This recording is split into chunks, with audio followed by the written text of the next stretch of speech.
கர்த்தருடைய பரிசுத்த நாமத்திற்கு மகிமை உண்டாவதாக. லூக்கா எழுதின சுவிசேஷம் 16ஆம் அதிகாரம் 9வது வசனத்தை நான் உங்களுக்கு வாசித்து காட்டுகிறேன். நீங்கள் மாளும்போது நன்றாக கவனித்துக் கொள்ளுங்கள். நான் உங்களுக்கு சொல்லுகிறேன், நீங்கள் மாளும்போது உங்களை நித்தியமான வீடுகளிலே ஏற்றுக்கொள்வார் உண்டாகும்படி அநீதியான உலக பொருட்களினாலே சிநேகிதரை சம்பாதியுங்கள் என்று சொல்கிறார். மதுரை மாவட்டம் சோழவந்தான் அருகே இயங்கும் இணைந்த கைகள் பவுண்டேஷன் குடி மற்றும் போதை மறுவாழ்வு மையத்தில் உங்கள் வாழ்க்கையை மாற்றுங்கள். நாங்கள் அனுபவம் வாய்ந்த மருத்துவர்கள், சிறந்த உளவியல் மற்றும் மனநல ஆலோசகர்கள், தேர்ச்சி பெற்ற செவிலியர்கள், தியானம், யோகா, உடற்பயிற்சி வல்லுநர்கள் மற்றும் பல நிபுணர்களை கொண்டு முழுமையான சிகிச்சையினை வழங்குகிறோம். உடல் மற்றும் மனநல பிரச்சனைகளால் பாதிக்கப்பட்டவர்களுக்கு நாங்கள் தனிப்பட்ட கவனம் மற்றும் நவீன சிகிச்சைகளை வழங்குகிறோம். எங்கள் மையத்தில் உள்ள வசதிகள்: தனிப்பட்ட படுக்கை, மின்விசிறி, சுத்தமான கழிவறை, 3 வேளை தேநீர், சத்தான உணவு மற்றும் சுத்திகரிக்கப்பட்ட குடிநீர். ஒரு போன் செய்தால் போதும், உங்கள் இல்லம் தேடி வந்து அழைத்து செல்லும் வசதியும் உள்ளது. இப்போதே எங்களை தொடர்பு கொள்ளுங்கள். தொடர்பு எண் 8747711115. இணைந்த கைகள் பவுண்டேஷன், சோழவந்தான் அருகே, மதுரை.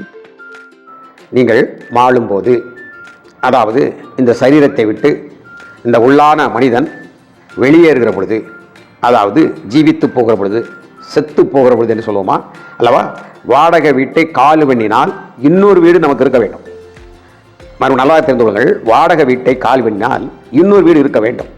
அதை ஆயத்தம் செய்துவிட்டு தான் என்ன செய்வார்கள்? காலி செய்வார்கள் அல்லது சொந்தமாக ஒரு வீட்டை கட்டுவார்கள். இதெல்லாம் நாம் பார்க்கின்ற உண்மையான தரவுகள். இதை உங்களுக்கு நான் ஒன்று சொல்லிக்கொள்ள ஆசைப்படுகிறேன். நான் பதிவிட்டிருக்கக்கூடிய ஒரு யூடியூப் அது வந்தது, அதை நான் அப்படியே உங்களுக்கு பதிவிட்டிருக்கிறேன். 2 காலும் விளங்காதவர் போல் நடித்து ஒரு அம்மா வருகிறார்கள். அது நான் அந்த சம்பவத்தை தான் சொல்கிறேன். அவர் நடித்தார்களா அப்படிங்கிறது பின்னால் தான் தெரிகிறது. ஆகவே அவர்கள் ஒரு 2 கோள்களை ஊன்றிக்கொண்டு நடக்க முடியாமல் ஒரு ஃபைலையும் வைத்துக்கொண்டு அவர்கள் பிஎஸ்என்எல் அதிலே ஒரு உயர் பதவிக்காக அவர்கள் போகிறார்கள். அப்படி போகிற பொழுது ஒரு பெண்ணும் ஒரு ஆணும் வருகிறார்கள். அவர்கள் சிநேகிதர்கள் போல வருகிற பொழுது இந்த ஃபைல் கீழே விழுந்து கிடக்கிறது, அதை எடுத்து தாருங்கள், நான் அங்கே ஒரு இன்ட்ரி நடக்கிறது, போக வேண்டும் என்று. ஆனால் இவர்கள் அந்த ஃபைலை எடுத்து கொடுக்காமல் மாறாக இவர்கள் என்ன செய்தார்கள் என்றால், அந்த பெண் கூட வந்தவர், அந்த ஆணோடு வந்தவர் ஒரு காலாலே இவர்கள் ஊன்றியிருக்கக்கூடிய ஊன்றுகோலை எட்டி உதைக்கிறார். அதற்கு பின்பு அதை அவரால் எடுக்க முடியவில்லை. ஏனென்றால் இவர் வந்தால் அது போட்டியாகிவிடும் என்ற ஒரு சிந்தனையினாலே அதை அவர்கள் செய்துவிட்டார்கள். 2வது ஒரு மனிதன் வருகிறான். அவனிடத்தில் சொல்லுகிற பொழுது, ஐயா, எனக்கு அதை எடுக்க முடியவில்லை, நான் இன்றைக்கு நேரமாகிறது, போக வேண்டும் என்று சொல்லுகிற பொழுது, அதற்கு அந்த மனிதன் அந்த ஃபைலை அப்படியே எடுத்து கையில் கொடுப்பது போல கீழே போட்டு விடுகிறான். அவனும் ஒரு ஏளனமாக, ஒரு நகைப்பாக, இப்படிப்பட்டவர்களெல்லாம் வேலைக்கு வந்து என்ன செய்ய போகிறார்கள் என்று அவனும் அந்த நட்பை இழந்து விட்டான். அந்த அம்மாவோடு ஒரு நட்பை ஏற்படுத்திக் கொள்ள வேண்டியவன், ஒரு சிநேகத்தை ஏற்படுத்திக் கொள்கிறவன் அவனும் இழந்து விட்டான். முதல் 2 நபர்கள் இழந்து விட்டான். ஒரு பெண் வருகிறாள். அவள் வேகமாக இந்த அம்மா குனிந்து எடுக்கப் போகிறார்கள். ஆனால் அந்த ஃபைலை எடுத்துக்கொண்டு அவர்கள் ஊண்டி வந்த அந்த ஊண்டுகோலையும் எடுத்து கொடுத்து, அம்மா, நீங்கள் எங்கே போக வேண்டும் என்று சொல்லுங்கள், நான் உங்களை கூட்டிக் கொண்டு விட்டு விடுகிறேன் என்று சொல்கிறான். அதற்கு அந்த பிஎஸ்என்எல் இருக்கிறார், நானும் அங்கே தாமா போகிறேன் என்று தன்னுடைய நட்பை, சிநேகிதத்தை அந்த சகோதரி சம்பாதிக்கிறார்கள். ஒரு மிக ஏழ்மையான சகோதரி, ஃபைல் கூட சரியா இல்லை. ஆகவே அதை கொண்டு அங்கே போகிறார்கள். அங்கே போகிற இடத்துல அந்த ஒரு குறிப்பிட்ட இடத்தில் விட்டுவிட்டு அந்த இன்ட்ரி காலில் போய் உட்கார்ந்துருக்கிறார்கள் இவர்களெல்லாம். அப்பொழுது இந்த சகோதரியை ஏளனமாக பார்க்கிறார்கள். ஆனால் இந்த அம்மாவை கூட்டி வந்தது மற்றவர்களுக்கு தெரியாது. இப்போ இன்று ஆரம்பித்திருக்கிறது.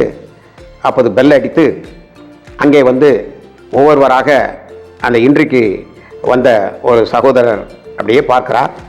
சரி, என்னை செலக்ட் ஆகிவிட்டான்னு சொல்ல போகிறார்கள, என்னை சொல்கிறார்கள, ஒன்றை சொல்ல போகிறார்கள் இவர்கள்லாம் பார்த்து கொண்டிருக்கிற பொழுது இந்த சகோதரி மாத்திரம், இவர்கள் அப்பயே நம்மை கேள்வி பண்ணினார்கள், நமக்கு என்ன இது கிடைக்கப் போகிறது என்ற அப்பயே அது சோர்வாக உட்கார்ந்திருந்தார்கள். ஆனால் கூட டக்கு என்று சொல்லி அந்த சகோதரியை கூப்பிட்டு, நீங்கள் செலக்ட் ஆகிவிட்டீர்கள் என்ற உடனே எல்லாரும் எழுந்து நிற்கிறார்கள். என்ன இது என்று உள்ளே இருந்து கதவை திறந்து இவர்களால் உதாசீனப்படுத்தி சிநேகிக்கப்பட முடியாமல் கீழே எட்டி தள்ளியவர்கள் இப்படியெல்லாம் காரியத்தை செய்த செய்தார்கள் அல்லவா, அந்த அம்மா உள்ளே இருந்து அதனுடைய அந்த இன்றி தேர்வு செய்து அவர்களை வேலை வழங்கக்கூடிய ஒரு பெரிய ஆபீசராக, அதனுடைய முதல்வராக அவர் வெளியே வருகிற பொழுது இவர்களுக்கு புத்திமதி சொல்கிறார். ஆகவே இந்த இடத்தில் பாருங்கள், ஒரு இன்றிக்கு போகிற இடத்தில் கூட ஒரு சிநேகிதியை ஒரு சிநேகமாக ஒரு அம்மாவை பாராட்டி ஒரு சகோதரி செய்த காரணத்தினாலே அவள் அடுத்த கட்டத்துக்கு நகர்கின்ற பொழுது அந்த கட்டம் அவளுக்கு வாய்க்கிறது. அப்படியானால் இந்த இடத்தில் நீங்கள் யோசித்து பார்க்க வேண்டும். நாம் இந்த உலகத்தில் வாழ்கின்ற பொழுது, இந்த வாழ்வை முடிக்கின்ற பொழுது நிச்சயமாகவே நீங்கள் யோசித்து பாருங்கள், இந்த வாழ்வை முடித்து, அதாவது இந்த சரீரத்துக்குள் இருக்கக்கூடிய இந்த உயிர் வெளியே போகிறது, உள்ளான மனிதன் வெளியே போகிற பொழுது என்ன நடைபெறுகிறது?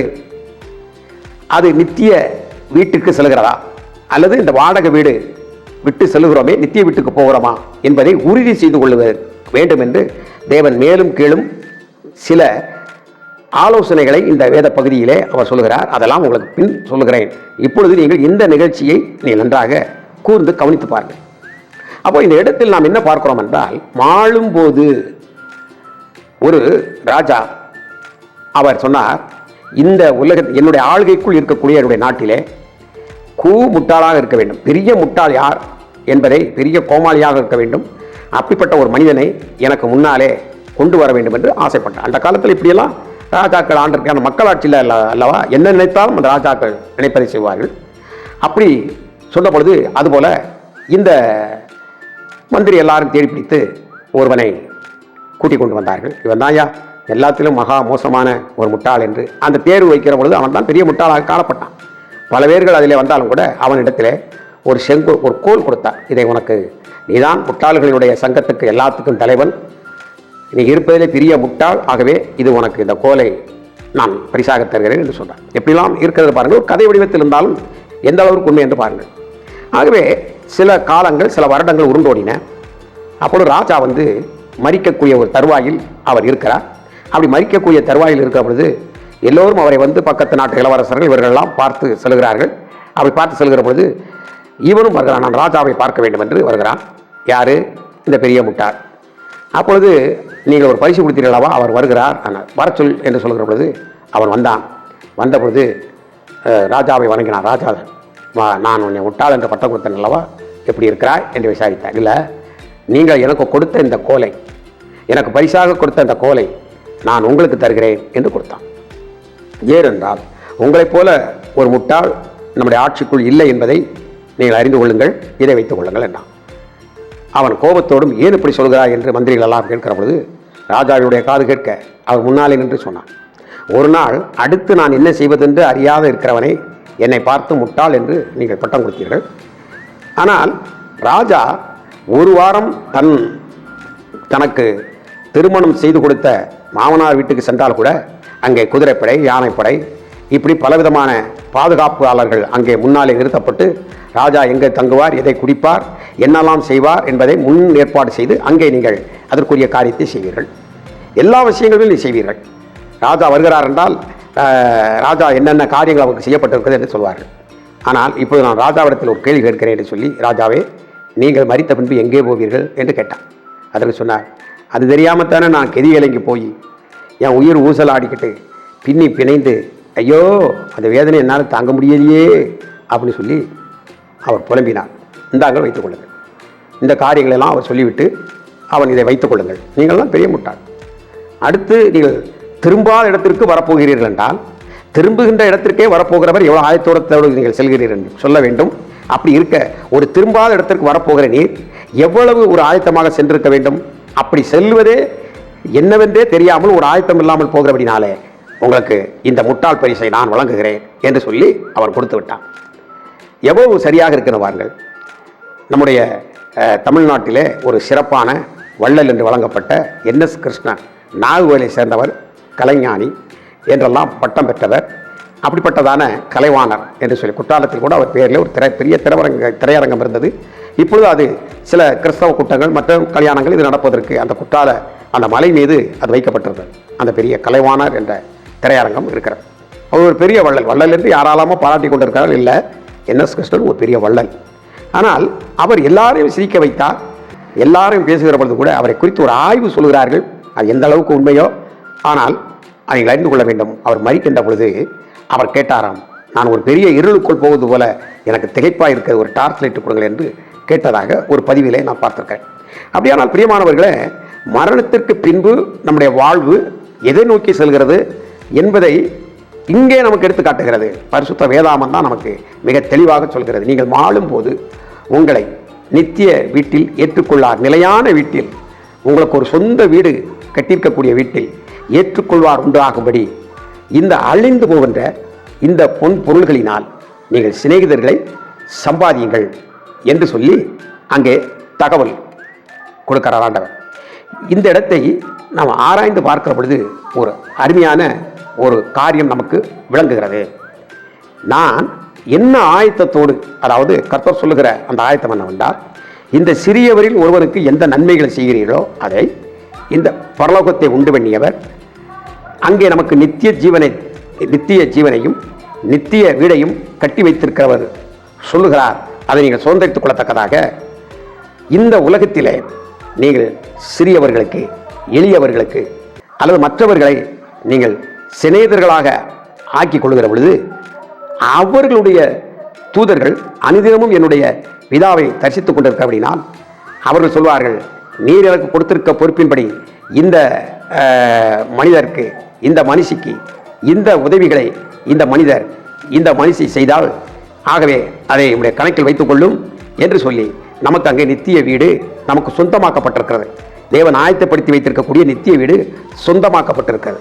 ஆகவே அன்புக்குரியவர்களே, அருமையான இந்த செய்தியை ஒரு தகவலோடு உங்களுக்கு நான் தந்திருக்கிறேன். அந்த இன்றைக்கு போகிற அந்த பெண், அவள் ஒரு சிநேகத்தை சம்பாதித்தால் அந்த சிநேகம் சர்வ வல்லமை படைத்ததாக இருந்தது. அவள் அடுத்து தன் வாழ்க்கையில் அமைத்துக் கொள்கிற ஒரு மகிழ்ச்சிகரமான ஒரு செயல்பாடை அங்கே கொண்டு வந்தது. இதுபோல எனக்கு மிகவும் அன்பானவர்களே, இந்த பூத உடலை விட்டு நாம் இந்த புவியூரை விட்டு இந்த பொய்யூரை விட்டு மெய்யூருக்கு நாம் கிளம்புகிறோம்.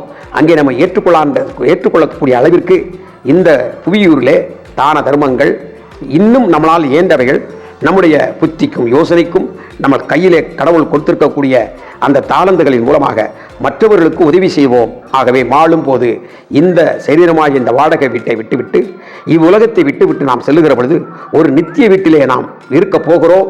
அந்த நித்திய வீட்டிலே நம்மளை கொண்டு வைப்பதற்கு, வரவேற்பதற்காக நீங்கள் யாருக்கு உதவி செய்தீர்களோ அவர்களுடைய பிரதிநிதியாக இருக்கக்கூடிய அந்த தேவதூதர்கள் உங்களுக்கு அதை வாக்களிக்கப்பட்டிருக்கிறது, இதுதான் உங்கள் வீடு என்று வரவேற்று கொண்டு வைப்பார். நாம் எவ்வளவு அதிகாரம் படைத்த எப்படிப்பட்டவர்களாக இருந்தாலும் ஒரு இடத்திற்கு போகிறோம் என்றால் வைத்துக் கொள்கிறோம். ஹோட்டல் கூட போகிற பொழுது வாருங்கள், அமருங்கள், இந்த டீயை குடியுங்கள், அப்படி விளம்பரங்கள் போட்டிருக்கும். வருகிறவர்கள் கூப்பிட்டு நம்மளை கொண்டு வைப்பார்கள். நாம் அங்கே போகிற பொழுது அந்த கதவை கூட திறக்க முடியாமல் என்று நாம் அந்த பண்ணி கொண்டு இருக்கிற பொழுது அந்த ஓனர்கள், அதை சார்ந்தவர்கள், அவர்களாம் அமைதியாக நின்று கொண்டிருந்தார்கள் என்றால், இந்த ஹோட்டலுக்கு அந்த வேற ஹோட்டல் போவோம் அப்படின்ட்டு போயிடுவார்.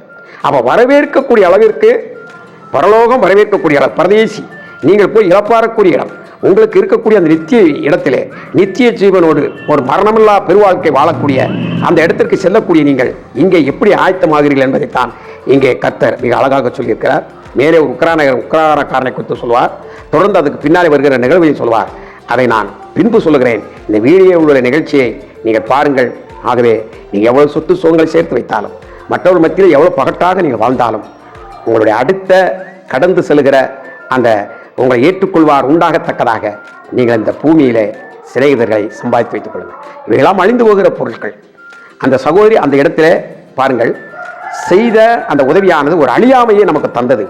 ஆனால் அலட்சியப்படுத்திய மற்றவர்களுக்கோ அந்த தகவலானது அந்த தரவுகளின் அடிப்படையில் நீங்கள் பார்ப்பேன் என்று சொன்னால் அவர்கள் வெட்கப்பட்டு, வேதனைப்பட்டு, துக்கப்பட்டு, துயரப்பட்டு, வெந்து வேப்பாங்காக ஆகி அவர்கள் நின்று இருக்கக்கூடிய வெட்கப்பட்டு தலைகுனிந்து நின்றார்கள். ஆகவே எவ்வளவு பகட்டான, எவ்வளவு உங்களுக்கு படிப்பு, உங்களுக்கு பட்டம் பதவிகள் இருந்தாலும் கூட நீங்கள் நன்றாக தெரிந்து கொள்ளுங்கள்.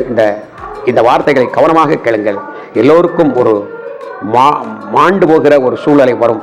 அப்பொழுது நீங்களாம் செய்த நன்மைகள், நமது கிரியைகள் நமக்கு கூட வரும். அது பரலோகத்தில் வரவேற்கத்தக்கதாக இருக்கிறதா, அந்த நித்திய வீட்டுக்கு உங்களை அழைத்து செல்லக்கூடிய இருக்கிறதா என்று சொல்லி நீங்கள் யோசித்து பார்க்க உங்களை அன்போடு அழைக்கிறேன். கர்த்தர் நம்மளை ஆசீர்வதிப்பாராக. ஆமென்.